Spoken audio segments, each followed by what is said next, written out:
name's Cameron Goki. I'm an assistant research professor at Appalachian State University in Boone, North Carolina.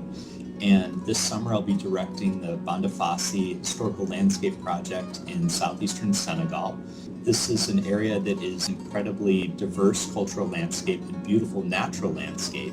And we see that today there are different ethnic groups occupying these different parts of the landscape, including small-scale communities living up on top of the plateaus, and then herders and farming folks and traders living down on the plains between them.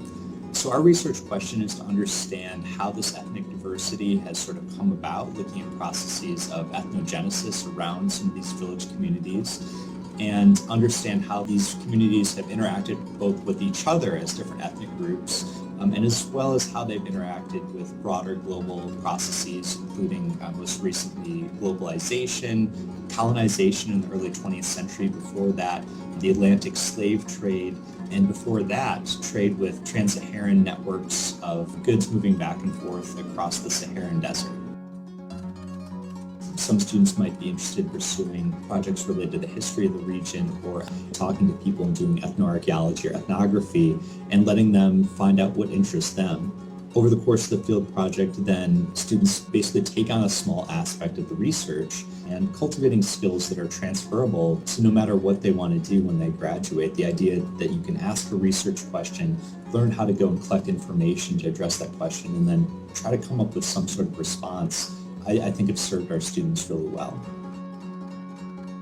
I was most inspired to become an archaeologist actually when I went on my first field school. I just had an amazing time learning about how exciting it is to do archaeology, not knowing what you're going to find in the field every day.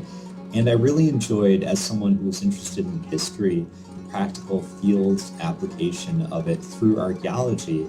And I especially enjoyed the sort of work hard, play hard mentality that came with being in the field, getting up before dawn, just working your butt off all through the morning, and then in the afternoon having a time to relax and socialize and get to know other people on the field crew. Even though that was 15 years ago, I still maintain some really good friendships that I made just in the course of those 4 or 5 weeks working together.